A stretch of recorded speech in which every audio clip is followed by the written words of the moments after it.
All right, welcome back to another deep dive, Always fun to dive in. especially for anyone out there working on the UPSC exam. Yeah, yeah. That GS1 Modern History can be a beast. No, for sure. But even if you're not taking the exam, if you're just someone who loves modern Indian history, this is for you. Absolutely. This is actually part 2 Okay. of our series on 19th century India. So if you missed part 1, Yeah, go back and check that out, get their foundation. definitely. But today, we're tackling a movement Okay. that honestly a lot of people haven't heard of, Right. but it's super important for understanding Mm-hmm. this whole period, Mm-hmm. the Parsi Reform Movement. Fascinating stuff. Yeah, and we're going to unpack Yeah. how it modernized Zoroastrianism, Right. empowered women, Huge. and really advanced education in India. Big themes. Huge themes, key themes for the UPSC, definitely. Absolutely. And just for understanding Indian society, how it evolved. Yeah. No, it's all connected. So let's dive in. Let's do it. And please hit that subscribe button, like the episode, Keep them coming. so you don't miss any of these deep dives. No, when we talk about the Parsi Reform Movement, Mm-hmm. it wasn't happening in isolation, right? Right. Like, we need to get that context. Yeah. Who are these Parsis? Where do they fit in? Yeah, good point. In the grand scheme of Indian history. So, remind us, who are the Parsis? All right, so we're talking about a Zoroastrian community. Okay. Their roots go way back, centuries, Mm-hmm. to Persia, ancient Persia, Okay. and Zoroastrianism itself. Yeah. It's one of the oldest monotheistic religions in the world. Wow. We're talking way before the Common Era, Okay. but facing persecution back in Persia, the Parsis fled. Okay. They ended up in India sometime between the 8th and 10th centuries AD. Wow, so they've been in India a long time. A long time. Yeah. And what's amazing is they integrated into Indian society, but held on to their distinct religious and cultural identity. Right. Right. Which is fascinating, Yeah. because we're talking about 19th century India, Right? a period just bubbling with all these reform You think, movements, bruh. social and religious. Yeah. And so I'm thinking back to part 1. Mm-hmm. Any connections to what we talked about then? Oh, tons. Okay. I mean, the 19th century in India, Yeah. it was a time of like immense introspection and change. Right. You know, partly a reaction to colonialism, Mm-hmm. but also an internal push Yeah. to reform and modernize. We Right. saw this with the Bengal Renaissance, the Brahmo Samaj, Right. Right. Yeah. all those movements we talked Yeah. about. And they were all asking those questions, like Right. how do we make tradition relevant? Exactly. How do we modernize? Yeah, yeah. How do we define who we are in this changing world? Right. It's all connected. It's that same theme popping up again and again. Totally. So the Parsis were part of this too. Absolutely. Yeah. The Yeah. Parsi Reform Movement. It came from that same desire Yeah. for progress, for renewal Right. that we were seeing across India. Yeah. They were asking, you know, how can our faith stay vibrant, stay relevant In this new era. in this new era? Exactly. It makes sense. Yeah. And I guess every movement has its leaders. Oh, yeah, The people pushing it forward. for sure. So who are the key figures here? So two names really stand out. Okay. For Dunji Naroji and S.S. Bengali. Okay. True pioneers, these guys. Yeah. They really saw that need for change Mhm. within the Parsi community, Yeah. and they dedicated themselves to it. I mean, in 1851, Okay. they founded the Rahnumai Mazdayasnan Sabha in Bombay, Okay. which in English is the Parsi Reform Association. Okay. That became the organized heart Oh. of the movement. All right. So we have the who, we have the when. Yeah, Now what about the why? the why. What were yeah. the issues that made them take action? Well, even before the association. Right. Okay. For Dunji Naoroji, Mhm. he was already laying the groundwork. Wow. He was a prolific writer, Okay. thinker, deeply concerned Yeah. about the state of his community, Okay. like back in the 1840s. Mhm. He edited a journal called Fam-i-Famshid, Okay. dedicated to, Yeah. defending and revitalizing Zoroastrianism. Yeah, okay. Published pamphlets, wrote articles, even wrote a novel called Tarika Farthest. Okay. All of it advocating for these reforms. Wow, he was busy. He was busy. So what kind of reforms are we talking about? Well, he was really concerned about Yeah. the rigidity he saw Okay. within like traditional Zoroastrian practices. Mm-hmm. He felt like over time, Yeah. the community had become too focused on rituals, Okay. outward observances, Okay. and they'd kind of lost sight Of the deeper meaning. of the ethical, spiritual core of their faith. Yeah. Yeah. So he was arguing for a reinterpretation of religious texts, moving away from just blindly following tradition Okay. and refocusing on reason and morality. So bringing the faith into the 19th century, Exactly. making it relevant Yeah. to the modern world. Mm-hmm. Okay. And Nauroji wasn't alone. Right. You know, S.S. Bengali, his partner in all this, Yeah. also a prolific writer, journalist. Okay. He founded Jagat Mitra in 1850, Okay. then Jagat Premi in 1851, Okay. both monthly publications. Okay. And that really fueled the movement. Wow. So they're building this foundation Yeah, using the power of the press. exactly. I mean, it reminds me of like Raja Ram Mohan Roy, Yeah, other reformers who used publications Wow, to that's- advocate for change. it's a common thread. Yeah. You see it all over. It's fast. In 19th century India, Yeah. they knew they had to reach people, Right. start discussions, Absolutely. challenge the norms. Yeah. So we've got these two dynamic figures. Yeah. Publishing journals, sparking debate, and then forming this association. Right. So what are their specific goals? All right. So their main goal Yeah. was to codify the Zoroastrian faith. What does that mean? Basically to systematize it. Okay. Clarify the doctrines and practices. Yeah. They wanted to reconcile tradition with the demands of modern life Right, because India was changing fast. rapidly. Yeah. Under British rule. Exactly. And to do this, they established Ras Goftar, Okay. which means truth teller. Okay. And this journal became their platform Gra- for advocating those social and religious reforms. A journal, again, it's interesting Mm-hmm. how publications play such a big role. Oh, yeah. Was this a common tactic back then? Absolutely. Okay. It was about spreading the message, Right. stimulating discussion, reaching a wide audience, Okay. challenging those existing norms. So concretely, Right. what were they advocating for? One of their major focuses Okay. was education, Okay. particularly for girls. It's interesting. This was revolutionary at the time. Yeah. A bold stance for gender equality. Now, that is interesting. They argued that educating women Yeah. was essential for the community's progress, Absolutely. for the betterment of society as a whole. That's right.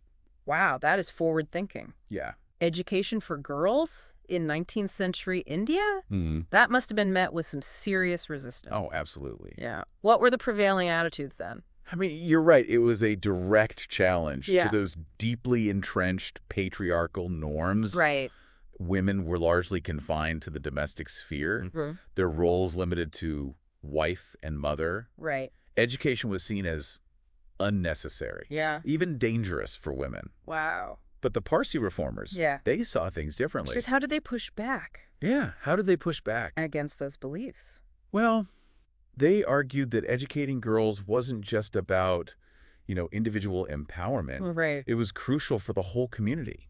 Okay. Educated mothers raise educated children, right? That's true. And they believed that women Yeah. with the right education could contribute so much to society, Yeah. not just within the home. Right. Beyond the domestic sphere. Exactly. It's incredible how forward-thinking they were. Yeah.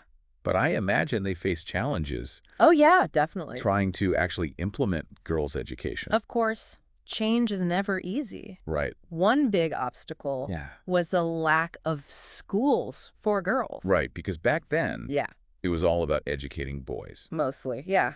So they took action. What'd they do? They established Earl schools, Wow. several of them. Okay. But they faced resistance, of course, Yeah, I bet. from those conservative elements Right. within the community.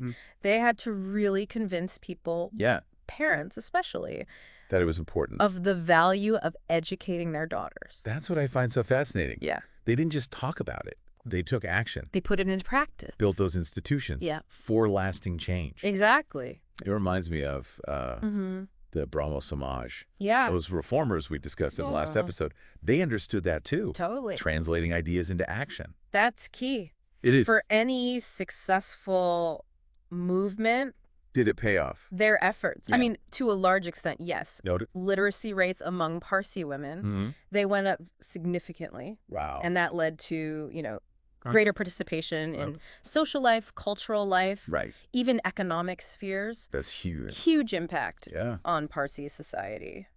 It fostered a more egalitarian environment. Over time. It's amazing how a group of people can spark that kind of change. Dedicated, driven people. And I bet this focus on education, it ties into that larger movement for women's rights. Oh, totally. That was happening in India at the time. Yeah, the Parsi Reform Movement. It was part of that bigger wave of social reform sweeping across 19th century India. So many people were questioning those traditional roles. All over, advocating for education, pushing for legal reforms to improve women's lives. So the Parsis weren't alone. Not at all. Okay. Their efforts were part of something bigger. Like who else? Oh, you had figures like Pandita Ramabai, Rajaram Mohan Roy, all advocating for women's education, widow remarriage, these huge issues. And this is important for the UPSC, right? Oh, absolutely. It shows those connections between events, larger historical trends. It's all connected. It is. It's fascinating. Like a ripple effect. Totally. One movement influencing another. Yep. Now, going back to the Parsi reformers and their efforts to modernize Zoroastrianism. Right. We touched on this earlier. What exactly do they want to change? Well, they questioned certain rituals and practices that they felt were outdated or didn't align with the core principles of Zoroastrianism. Right. Remember Furjanji Naroji? He was all about going back to the essence. The ethical and spiritual core. He felt they'd become too focused on rituals and those external observances. Right. So give us some concrete examples. Okay. So for instance, they debated the practice of these extravagant funeral ceremonies. Interesting. They argued that those lavish displays were unnecessary. And they didn't align with the Zoroastrian emphasis on simplicity and humility. So they wanted simpler funerals. Yeah, more meaningful, focused on the spiritual side of death and the afterlife. Stripping away the excess. Exactly. You're getting back to those core values. Yeah. Did they challenge any other practices? Yes, they also questioned certain interpretations of purity laws. Interesting. They wanted a more liberal and compassionate approach. And they advocated for using vernacular languages. Oh, wow. In religious ceremonies. That's interesting. To make the faith more accessible to the common people. Because at that time, religious texts were... They were in ancient languages. Right, so only a few could understand. So it's rituals, it's language, it's interpretations of core doctrines. This whole reevaluation. It's a big undertaking. It is. This reevaluation of their faith. Yeah, they weren't just, tinkering around the edges. It is a deeper process. This is deep. Of reinterpreting and revitalizing. Exactly. And for a new era. That's right. I mean, these reforms must have met with resistance. Oh, definitely. Right. Not everyone embraces change easily. Especially when it comes to religion. Right. People hold on to tradition. So who opposed them? Well, you had those conservative elements within the community. They saw the reforms as a threat to their way of life. A departure from, the faith of their ancestors. They wanted to keep things the same. They wanted the status quo clinging to those established practices. So this clash between tradition and modernity. Absolutely. Those who want to adapt and those who want to preserve.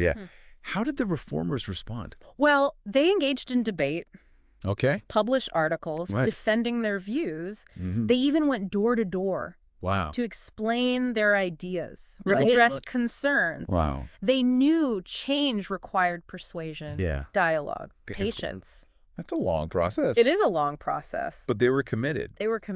It's impressive that they didn't just impose their views. They tried to engage. They wanted to bring people along. Did it work? To some extent, yeah. Going through dialogue, reasoned arguments. They convinced some of their critics. But not everyone, of course. There's always those who resist. Yeah, change can be hard. It can be. But they shifted the needle. They did. They brought about some meaningful reform. What were some of their biggest victories? Well, one of the key achievements was establishing new religious institutions that reflected their vision, the reformed vision. Of Zoroastrianism. Of Zoroastrianism, exactly. Okay, so new structures to support their vision. What about modernizing religious practices? I mean, they didn't eliminate everything they considered outdated. Right. But they modified some and shifted attitudes towards others. Okay, so like the funerals. Yeah, those extravagant ceremonies, they became less common. People started opting for simpler, more meaningful alternatives. Okay. And the use of vernacular languages that gained traction too, making it more accessible. To ordinary Parsis, yeah. So their efforts had a real impact. They did. On how Zoroastrianism was practiced. Yeah. I mean, it's fascinating, right? Yeah. How these seemingly small reforms focused on one community can have a ripple effect. On the larger society. On the whole society, exactly. That's true. And that's a key point for our listeners, especially those prepping for the UPSC. UPSC, yeah. Right. The Parsi Reform Movement. It shows how even localized movements can connect to these broader themes. Of social change, right? Social change, intellectual ferment. It's a reminder that history isn't just about those grand narratives. It's about the connections. It's the little things that can lead to big transformations. Absolutely. That's a great insight. Yeah. So every historical event, even if it seems specific with one community, it can have broader significance. It can, yeah. All right, we've covered a lot. We have. In this episode. A lot of ground. The origins, the goals, the impact of the Parsi Reform Movement. Yeah. But there's still more to unpack. There is. So in our next and final part, we'll delve deeper into the legacy. The legacy. Of this movement and its relevance.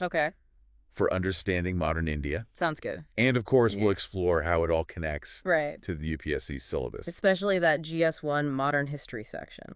Exactly. Can't forget about the exam. So stay tuned. Yeah, stay tuned. For part 3. Looking forward to. Well, we'll wrap up our deep dive. It's amazing how this resonates. It is. With the challenges we face today. It really is. Even today. And don't forget, like and subscribe. Keep them coming. If you're finding this helpful. Yeah. For your UPSC prep? Absolutely. Or just for, expanding your knowledge? Expanding your knowledge of history. It's fascinating stuff. All right. Welcome back to the final part. Final part, yeah.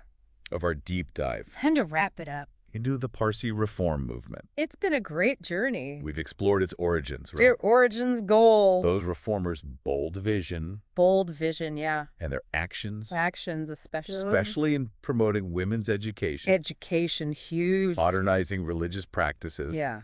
But what does it all mean? That's the big question, right? How does this movement, that seems so specific. Yeah, specific to one community. Tucked away in 19th century India, matter for us today. Right. Especially for those tackling the UPSC exam. Yeah, the UPSC. What's the takeaway here? Well, the legacy of this movement, it goes way beyond just the Parsis. It gives us insights into these broader themes. Like what?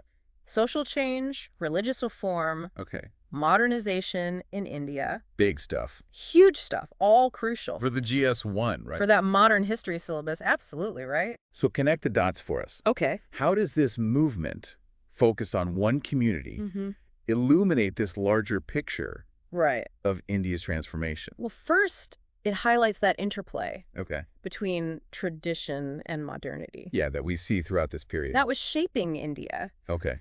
The Parsis weren't just rejecting their past. Right. They were reinterpreting it, finding ways to make it relevant to this changing world. In this rapidly changing world. And that resonates with so many communities in India at that time. Dealing with colonialism. Western ideas, nationalism. Yeah. So it's about adaptation, not just rejection. Adaptation, exactly. They were embracing progress. Yeah. While staying true to their values. To their core values, that's key. They weren't just blindly copying the West. No, they were engaging, critically engaging. Critically engaging. Adapting to their own context. And that's important to understand. It is. How India modernized. How Indian society navigated all of that. Yeah, all those complexities. Yeah. It's a reminder that change doesn't have to mean... Doesn't have to mean a complete break. Yeah, a break with the past. You can evolve. And we talked about their focus on education for girls. Yeah. How does that fit in with the larger women's rights movement? So the Parsi Reform Movement. Okay. It was part of this wider awakening regarding women's rights. Across India. All across 19th century India. Right. thinkers, activists in different communities. Yeah. They were questioning gender roles. Right. Advocating for education. Pushing for those legal reforms. To improve women's lives. To improve women's lives, exactly. So again, the Parsis weren't alone. Not at all. Part of something bigger. Okay. They were running parallel to people like Pandita Ramabai. Okay. Championing education. Right. Challenging those oppressive customs. And these interconnected struggles. Yeah. They're key to understanding the UPSC, that bigger picture. It's about making those connections. Yeah, seeing how it all fits together. How those seemingly isolated events are actually linked to these larger trends. Yes. That's what the UPSC is all about. Okay, now let's talk about impact. Impacts, yeah. Beyond just ideas. Right. How did this manifest concretely? Well, look at the Parsi community. Okay. Late 19th, early 20th century. They were at the forefront. Of what? Progress in India. Okay. Education, commerce, industry. Wow. Philanthropy. They were everywhere. They were making a huge impact. A small community. Small community, yeah. Punching above their weight? Exactly. So why? I mean, it's partly because of those values from the Parsi Reform Movement. Right. The emphasis on education. That entrepreneurial spirit, commitment to social responsibility. It's their success story. It is. Shows how a community can transform itself. Through reform, through those efforts. And contribute to the larger society. To the whole of India, yeah. It's a case study in the power of reform. Absolutely. To drive progress. It is. Now, as we wrap up, yeah, let's bring it back to the UPSC folks. The UPSC aspirants, yeah. What are the key takeaways? All right, so a few things to remember. Okay. The Parsi Reform Movement. Yeah. It exemplifies that theme. Socio-religious reform in 19th century India. Okay. Understand the causes, the key figures, the impact, connect it to modernization, the rise of nationalism. Yeah. How did it reflect those changing times? Good point. Don't forget its contribution. So, women's empowerment, social progress. Big theme. Huge theme in modern Indian history. Definitely. Remember the role of publications? Right. Public discourse in driving that change. The power of the press. The power of the press. Yeah. And finally, yeah, the Parsi success. It's a testament to what? The power of education and social reform. To uplift a community. To uplift a community. Yeah. It's not just about memorizing. Right. It's about understanding the significance. The significance. Connecting it to those broader trends. Absolutely. So UPSC folks. Yeah. Keep those connections in mind. It'll help too. And you'll be well equipped to analyze and contextualize this important chapter. This fascinating chapter. In Indian history. And if you want to go deeper. Yeah, do some more digging. Explore the writings of those reformers. Like who? Ferdunji Noroji. SS Bengali. Their work offers. It does. A fascinating glimpse. Into that intellectual world. Of 19th century India. Yeah, it's really worth a look. Okay, well on that note. Yeah. We've reached the end. The end of our deep dive. Into the Parsi Reform Movement. I hope you found it enlightening. Me too. It's been a pleasure unpacking this story. And to all our listeners. Yeah. Whether you're prepping for the UPSC, a history buff. Or just curious. Just curious about the world. Keep exploring. Keep questioning. Keep those questions coming. And keep diving deep. Dive deep into history. If you enjoyed this episode. Yeah. Be sure to like. Hit that like button. Subscribe. And share it with your friends. Spread the word. Who knows, you might spark a conversation. Yeah, a new perspective. A new way of looking at history. It's all about those new perspectives. And a greater appreciation for the complexities of the past. The past is complex. Until next time. See you next time.